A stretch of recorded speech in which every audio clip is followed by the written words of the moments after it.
But I was in a relationship with a young man that I kept trying to pull him up to my level. And in the process, he was pulling me down. And I knew that he wasn't God's best for me. But if the enemy could get me with the wrong person, then that would be detrimental really to my future and what God had planned for me. So I wrote a letter to the Lord. And I just basically kind of started out and said, sometimes I just wish, this is funny, sometimes I wish I could just go be with you, Jesus. And so I just wrote this letter. And basically in the letter, I said, I want my life to be in your perfect will. So, Joni Lamb went on an interview, and the whole thing had this dramatic caption, "The real Joni Lamb." Now, you already know what that means. This wasn't just any interview. It was a damage control mission. The whole point? To paint Joni as a woman of faith, battling spiritual warfare while expanding Daystar's impact. Basically, they wanted to fix her image. Let's be honest, Joni's been catching heat. For months now, people have been calling out her choices, and it all exploded after Jonathan Lamb's leaked audio came out. That clip, it showed a side of Joni that most folks had never seen before. And to be real, if I hadn't heard it with my own ears, I wouldn't have believed she could ever say those things. But Jonathan, he came with proof. Now, Joni's in full-blown cleanup mode, trying to save her image. The problem? It's not working. The audience? They've already turned their backs. Instead of winning hearts, that interview, it just made everything worse. So now, let's break down the comments, the reactions, and the biggest moments from that sit-down to figure out why this PR move blew up in her face. You wrote a book that I had the privilege of publishing, Through the Storm. Of course, this whole thing was planned out, scripted and carefully edited. No surprise there. Stephen Strang, the guy who published Joni's book, also happens to be the one interviewing her. So let's be real. This was never going to be a tough, hard-hitting conversation. The video runs 57 minutes long, and honestly, I could count on one hand how many times Stephen talked. The rest? That's all Joni. And in true Joni Lamb style, she spent the whole time telling her version of the story. Polished, carefully chosen, stories that paint her as the victim, a woman of faith, facing battles, but still pushing forward to grow Daystar. She starts way back, talking about her childhood, her dating life, how she picked the wrong guy, and how she had to write a letter to God to get back on track. But I was in a relationship with a young man that I kept trying to pull him up to my level. And in the process, he was pulling me down. And I knew that he wasn't God's best for me. But if the enemy could get me with the wrong person, then that would be detrimental really to my future and what God had planned for me. So I wrote a letter to the Lord. And I just basically kind of started out and said, sometimes I just wish, this is funny, sometimes I wish I could just go be with you, Jesus. And so I just wrote this letter. And basically in the letter, I said, I want my life to be in your perfect will. I've noticed something. These folks, they always find a way to make God the center of every major decision. It's always, the Lord told me this. God spoke to me about that. I wrote a letter to God. And suddenly, everything changes. Sound familiar? Because Doug Weiss pulled the exact same move. Doug once said he gave God 30 days to turn his life around. And surprise, just like that, everything magically worked out. And at 19, I came to a place where I wanted to die. I just knelt down and I said, Jesus, I know that you're God, but I want to die today. But I'm going to give you 30 days of my life 100% to be fair. And I'll do 100% of what you tell me to do. Joni's version? She wrote a letter to God, and just like that, her whole life took a brand new turn. Same template, same emotional setup, and then comes the real emotional hook of the interview, Marcus's passing. This was one of the biggest moments in the whole video. She opens up about how Marcus died, how she grieved for exactly 6 months, and then God spoke to her.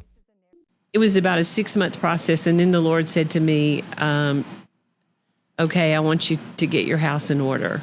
And I was kind of like, what? Get my house in order? What do you mean, Lord? And somehow, that meant marrying Doug Weiss. Yeah, we all know how that turned out.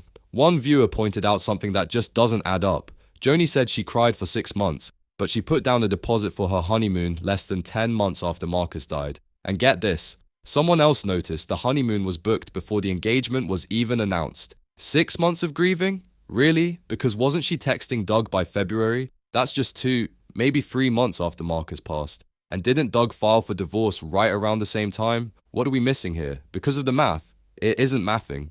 Then came the big moment. She was finally asked about the storm she's facing in the media. You know, the whole Jonathan versus Joni Lamb scandal, the leaked audio, the backlash, whatever you want to call it. And here's what she had to say. I don't listen to that, Steve. I haven't watched one podcast. I haven't watched one YouTube that would have, lies or half truths. Joni says she doesn't watch YouTube videos about her. But here's the thing, she's got her staff making response videos to those same YouTube clips, reading from a script she approved. So, how is she approving responses to videos she supposedly hasn't even watched? Make it make sense. It's the same old playbook. Act like you're above the drama, pretend like you're not paying attention, while behind the scenes you're controlling every word. And let's not forget, she pulled the same move with Doug Weiss. She claimed Doug isn't even on social media. Doug doesn't look at any social media whatsoever. He doesn't let anything go into his brain. There's lots of good things he could look at, but he's like, I don't want to look at If I want to talk to a fool, I'll go to a bar. And just meet him straight up, If Joni and Doug really aren't watching social media, then how do they know about all the backlash? Because people who don't care don't delete old content or send their staff to make scripted response videos. Let's be real. They're watching, listening, and working overtime to control the story. The desperation is showing. Even Laura Lynn Thompson, a rising voice giving Daystar a real challenge, left a comment inviting Joni to her show, said she was having a great time with Joni's son and daughter-in-law, and casually dropped a question, "Why are you harboring an alleged abuser? Just asking. For a friend." Then came the unction with Pastor Ray, another invite, another chance to speak, but this time, no script, no soft questions, just truth. Will Joni show up? One viewer put it plainly, she's already been exposed by her own son. Repent, Joni, before it's too late. And that's the one thing Joni's team fears most, real accountability. Honestly, it feels like Joni Lamb is living in a fantasy, because in the real world, our world, we've heard way too much to believe the perfect image she shows on TV. That soft smile, the prayers on Daystar, the gentle, humble act. It doesn't match the voice we heard in those leaked recordings. That Joni? She sounded manipulative, controlling, hungry for power. Are we really supposed to believe that the same woman behind that voice is some humble servant of God? Come on, and let's not pretend she's just a regular person. Because regular folks, they don't live in mansions, they don't fly in private jets, and they definitely don't spend $100,000 on a one-week honeymoon. That's not ministry, that's a celebrity lifestyle. Like somebody was telling me recently that they look at you and you're a big celebrity and everything else. First off, I don't think of myself as a celebrity at all. I'm just an ordinary person. People say you're exactly the same on TV as you are in person, which I think that's probably the greatest compliment somebody could give you. But I think the one thing the Lord has assured me of is that not only will He be faithful, but, truth always prevails. And so, He's just assured me that he is better at defending me than I am.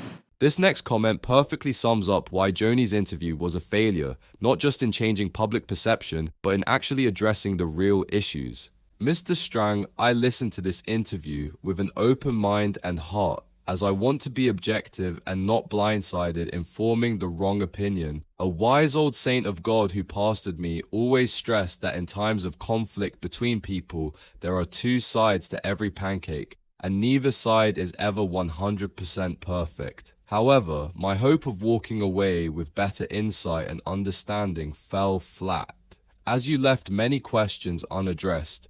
Among them are whether Joni regrets her mistakes and how she foresees a path to healing with her kids. Also, I would like to have heard Joni explain exactly what lies she believes podcasters are propagating. Without an explanation, we are left to think that Joni is asserting there was no essay of her granddaughter and that the whole disaster at Daystar is a wholly fabricated scandal for the sole purpose of inflicting undue harm against her, Doug Weiss, and Daystar. Jonathan, Susie, and the social media channels are 100% responsible for spreading big, felonious lies for ill-gotten gain. If that is what she implies, she should say so and offer her reasons for feeling that way. Simply saying God will deal with the money-hungry bloggers is not a meaningful answer. Her views of what constitutes the truth concerning the allegations against her would have also been welcome. To my disappointment, this interview failed to deliver some things the public wants to hear. It frustrated the audience and did nothing to repair her image. That's it for today's deep dive into Joni's interview and the questions that were left hanging. But here's the thing, how much longer can this go on without the answers we're all waiting for? We've barely scratched the surface, and if Joni really wants to repair her image, there's a lot more she needs to address. So, what now? Will she step up and be honest with the public, or is this just another cover-up, hoping we'll forget the bigger issues? If you think this breakdown was eye-opening, don't forget to hit the like button, subscribe, and turn on notifications. You're not going to want to miss what comes next. Trust me, we've got more to uncover. Thanks for watching, and I'll see you in the next video.